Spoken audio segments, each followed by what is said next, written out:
Après 3 semaines de cette opération d'exode massif de la population civile sahraoui de la ville de Laayoune, vous voyez ces dizaines de milliers de tentes, presque 20 000 personnes exodées de la ville de Laayoune qui se trouve à 20 km d'ici. Et si je fais un peu d'historique de l'évolution de la première tente jusqu'à maintenant 10 000 tentes, je peux vous dire que le 10-2010, les premières tentes s'installaient ici, et il était presque 40 tentes, ils étaient installés là au milieu. Et depuis ce jour-là, toute la population continuait à venir d'une façon très massive. Cette façon de partir de la ville pour construire ce campement, c'était un message très important pour parler de la situation dans laquelle se trouve la population civile sahraoui. Ça veut dire leur situation économique, la situation des Sahraouis, comme vous savez, sous l'occupation marocaine. C'est une situation d'occupation, et partir de cette façon-là, c'est un message très important pour revendiquer, ou bien pour revendiquer le respect des droits des Sahraouis, mais les droits des Sahraouis dans ses globalités, quoi. C'est vrai que le comité est maintenant qui est en négociation avec l'État marocain, il demande le respect, le respect des droits des Sahraouis.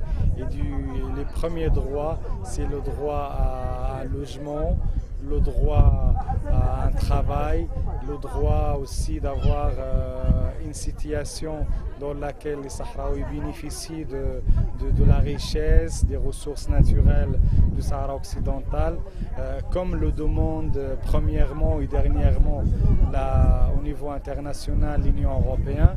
Il y a une résolution, la dernière résolution en ce qui concerne la question des ressources naturelles sahraouies, et particulièrement l'accord de pêche entre l'Union européenne et le Maroc.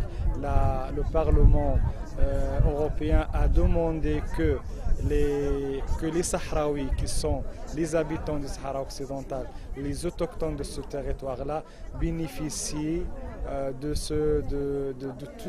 toute cette richesse-là, et que ça sera une clause dans ces accords.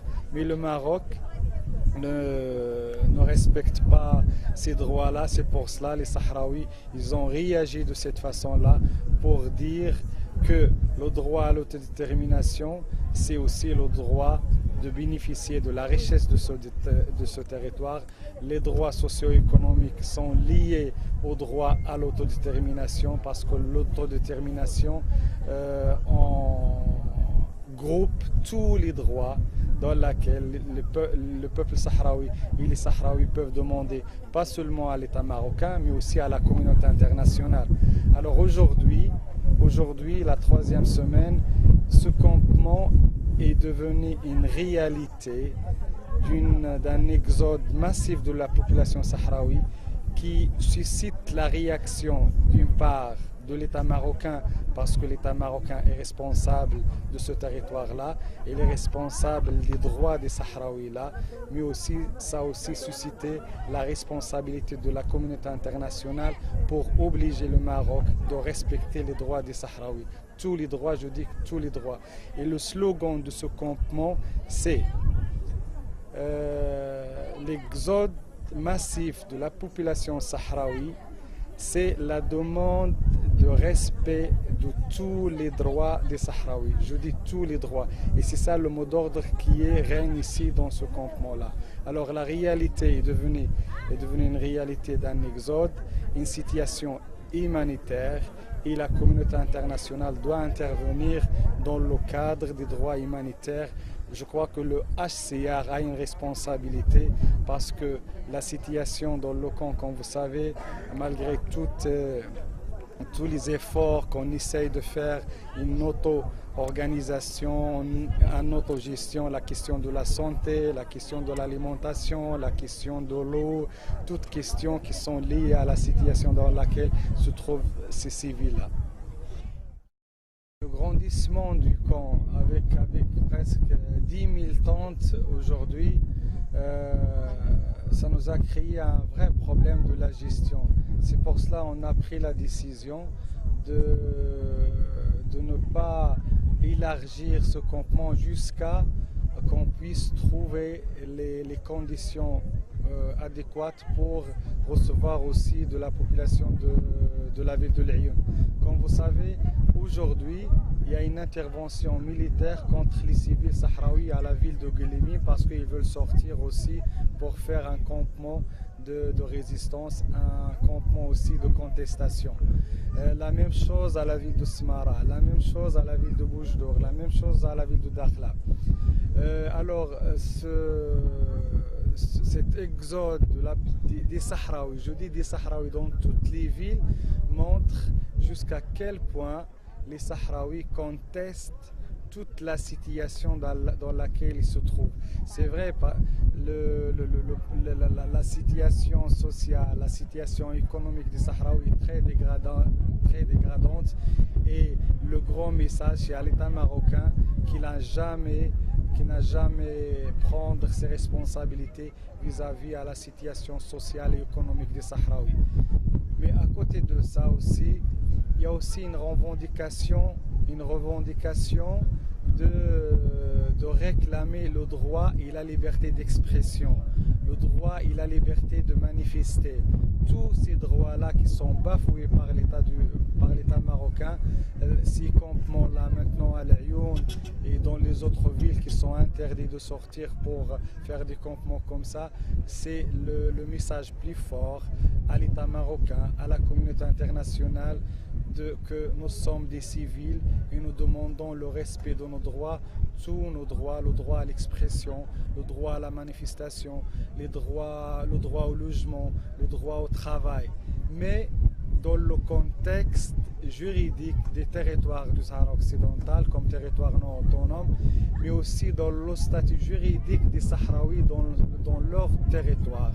Parce que le territoire sahraoui, c'est un territoire non autonome et les Sahraouis, depuis 1966, la communauté internationale a reconnu aux Sahraouis leur droit à l'autodétermination. Avant, il y avait la colonisation espagnole et depuis 1975, l'occupation marocaine. Les Sahraouis maintenant contestent avec cette façon extraordinaire. Pour nous, c'est une résistance et c'est la continuation de la résistance pacifique sahraoui depuis 5 ans, bien 6 ans. Les choses ont dépassé toute interprétation qui va limiter ce genre de contestation. Et l'État marocain, il doit être responsable de ne pas lier ce que se passe ou bien le limiter à des petites revendications ou bien on dira que les revendications, ce sont des revendications socio-économiques. C'est vrai, ce sont des revendications socio-économiques, mais l'ampleur, la grandeur de cette contestation donne tous les messages pour comprendre que les droits socio-économiques, ça fait partie de tous les droits et le droit à l'autodétermination réclame tous ces droits-là. Alors aujourd'hui, c'est une situation dans laquelle le Maroc doit prendre sa responsabilité, la communauté internationale doit prendre sa responsabilité, mais aussi les Sahraouis de cette façon-là, dire à la communauté internationale qu'ils vont continuer à résister. Résister, mais toujours avec des moyens pacifiques. Mais ces moyens pacifiques, ils doivent être une leçon très importante pour que la communauté internationale voit dans les Sahraouis un peuple qui est uni, un peuple qui utilise des moyens pacifiques pour revendiquer ses droits. Et je crois que la communauté internationale a l'obligation d'entendre la voix des Sahraouis à partir de ce campement. Le campement va durer jusqu'à l'application des revendications des Sahraouis. Ça, c'est la volonté de toute cette population de 20 000 personnes. Mais l'application de ces revendications, c'est un droit à nous. Le reste, c'est le devoir des autres. C'est le devoir de l'État marocain. C'est le devoir de la communauté internationale de faire, parce que ce que nous demandons ici, c'est ces droits. Ce sont des droits reconnus, même par l'État marocain, reconnus par la communauté internationale. Alors, le ballon, c'est maintenant chez nos amis marocains. Milliers de tentes, presque 20 000 personnes exodées de la ville de Laayoune qui se trouve à 20 km d'ici. Et si je fais un peu d'historique de l'évolution de la première tente jusqu'à maintenant 10 000 tentes, je peux vous dire que le 10 des Sahraouis, comme vous savez, sous l'occupation marocaine, c'est une situation d'occupation et partir de cette façon-là, c'est un message très important pour revendiquer, ou bien pour revendiquer le respect des droits des Sahraouis. Pour construire ce campement, c'était un message très important pour parler de la situation dans laquelle se trouve la population civile sahraoui. Ça veut dire leur situation économique, la situation